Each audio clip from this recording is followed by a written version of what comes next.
Hey guys, yeah, just a quick announcement about the channel. As you know, since the start of this lockdown, I've been doing inbox reviews left, right, and centre to keep you guys entertained, and that was my sole intention, really. But now things are easing. Obviously, you won't hear as much from me as you have been, because basically all my intention was just to put those inbox reviews out there just while I was building my stash up for as and when I return to the hobby, which won't be here because basically if I built anything, I've got no space to put it anywhere. I mean, I do at some stage want to get myself a little display cabinet for my past builds that I do have and put it in there.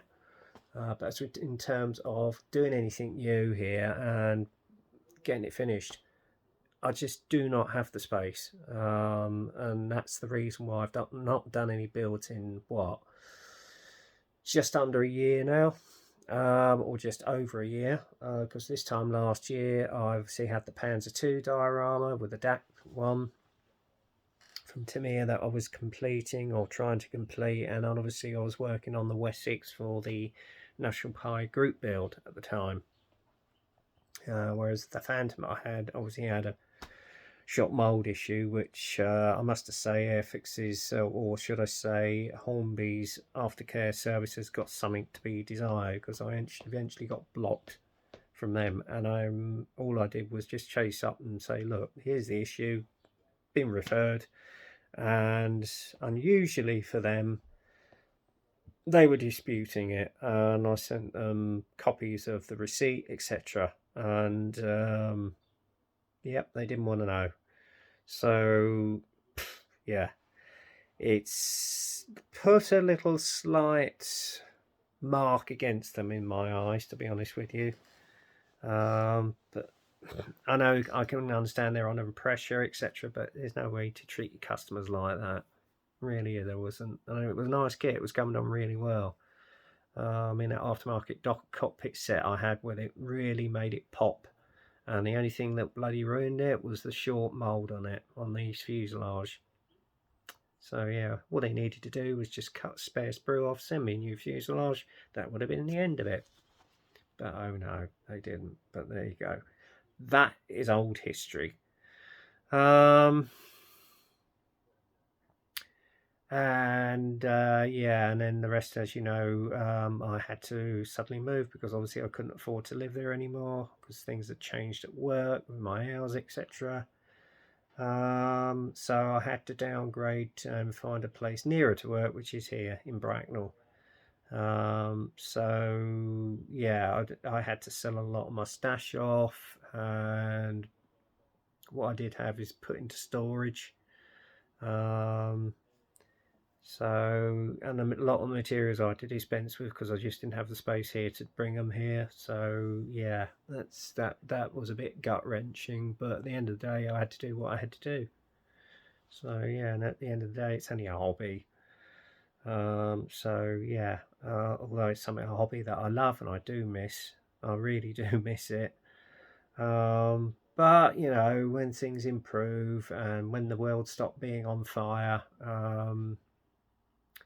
you know, and I find a bigger property eventually, then obviously I'll be back into the fray doing regular videos and updates of all my future builds. So yeah, yeah, it's not been the easiest lockdown because unfortunately I lost 5 friends through various fallouts. And one just recently who I was surprised at because it's a friend I'd known for 20 years, used to work with, and all of a sudden she just cut me dead. So yeah, that was a bit of a bolt out the blue, and quite upsetting because I had a lot of love and respect for her, but yeah, that's been slightly diminished, and could have been that she was under a lot of pressure, etc. But you don't cut people off like that, you know. And anyway, that's. I'm not going to go into that too much, but it was very upsetting and quite hurtful. But you know, hopefully in the fullness of time and when the dust settled, she'll get back in touch. But yeah, we'll see. Maybe she'll come to her senses at some stage and it'll all be forgotten. So yeah, that's what I'd like to think anyway. But if not, then there you go. People coming in and out your life for a reason. So there you are. So anyway, other than that, oh boy, have I to deal with the anti-vaccine brigade and the conspiracy theorists on Facebook. Definitely not of this planet. That's my honest opinion, and some of them just make me laugh. They really do. I just think to yourself, what have you been hiding under a bush? Oh, they're such sheep. They really are such sheep. And they were the people who were basically shouting out for the vaccine this time last year, and now it's here. Yeah, no more. So yeah, I find that quite interesting. And I've worked out a way that will shut them up. You know, they go on and on and on. I'll just come back with an answer, and in the end, they give up. So yeah, yeah. Anyway, enough about that story. But yeah, it's been not been the easiest year for me as well as for the rest of the year. But at the end of the day, there is a light at the end of the tunnel. Although it is a bit worrying the fact that Europe is going into a third wave. But at least here we've got the vaccine on our side, which hopefully will be a major factor, and then that way we won't have to go into a fourth lockdown. But there obviously isn't any guarantee of it. But I think we're in a better place this time than we were a year ago. Although unfortunately there's still regretfully the loss of life, which sadly is still going on. But yeah, hopefully this pandemic will eventually burn itself out, and we'll get back to some sort of semblance of normality again, and everybody can be with their loved ones, and we can move forward, which I'm very much hoping for, to be honest with you guys. But what will be will be. I mean, as I say, at the moment I've still got some of the old past builds. I mean, I've got them on here, here, oh sorry, here, here. I've got one up on the windowsill, and obviously one in front of the TV, which you got there, and obviously this one up here. But at the moment I've actually been watching, I don't know if you see this, you've got as a final reveal of a GV hosted by Strike Eagle Modders of all the 109 builds, and there's some beautiful work on there. There really is, absolutely superb. So yeah, there you go. So as I say, I will do one or two videos in between here and now and when I go back to work, possibly. And then obviously for a while you won't hear any regular sort of videos from me. So, but don't get worried. I'm not going to disappear off the face of the earth. I'm still around if you want to message me.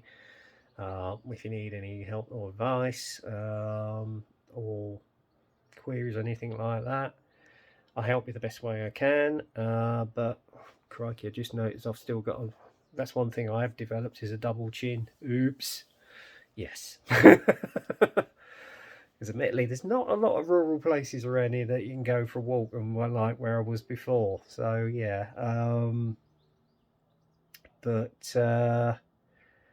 Yes, I have put on a few pounds, unfortunately, which hopefully I'll work off when I go back to work. So yeah, and yeah, my hair's a bit long. Almost looks like I got a mullet out of Miami Vice, but there you go. And talking of that, actually, funnily enough, I did see on YouTube the other week there's been a trailer for a completely new series with the original cast in it. So yeah, that's going to be quite interesting. Whether it's airing out in the States at the moment, I don't know. But hopefully it'll be over here and we can watch it again soon. So, oh, sorry, I've got a bit of a grit in my eye, but there you go. So yeah, that should be interesting because I was always a big fan of it back in the 80s actually. And yeah, he's still got that white Testarossa apparently, according to the clip of the trailer. So yeah, it looks interesting. So we shall see in the fullness of time. So anything anyway, it's been going on for just over 10 minutes now. But as I say, let's get that light out of the way. Okay, there we go. Oh god, that looks like I've got a halo now. Ooh. Anyway, let's move that around here. Yeah, here we go. Anyway, stay safe, keep well, and all you guys out there, keep up those great builds I've been watching over the last 4 months. Some excellent work there, and also I want to put a mention in to Jerry of Big Jet TV. In fact, he lives up the road in Staines from me. He put out a brilliant live coverage of F-15E and Sea Eagles at Lakenheath on exercise the other day, and he was up there for about what he started broadcasting at 7 o'clock in the morning. That is dedication for you, because he must have left here a good what? I would imagine he left here about 4:30 in the morning, because that's a good 4 or 5 hour drive to there. So, or yeah, 2.5 hours, maybe 3. And he probably didn't get back till about 7 o'clock. So that's a long day, and that's a lot of dedication. That really is. So hats off to you, Jerry, and keep up the good work. We love it. And in fact, he's enthused me to get back into my civil aircraft, hence why I've got that as well as many more airliners in my stash. So yeah. I used to go aircraft spotting, believe it or not, at the old Queen's building at Heathrow back in the day. So yeah, I sort of went off the ball with it and got more into military, but he's actually sort of reignited my interest in civil aviation as well. So yeah, and I've learned a lot actually off of his programs over the last 4 months. So yeah, check him out, Big Jet TV. So yeah. Anyway, that's the shout out put out. I'm going to finish now. So in the meantime, stay safe, guys. Keep well. I'll speak to you again soon. I'll give you a face-to-face sometime. Let you know how things are going. So in the meantime, stay safe, keep well, and get kit crazy. And I'll see you soon, guys. Take care. Bye.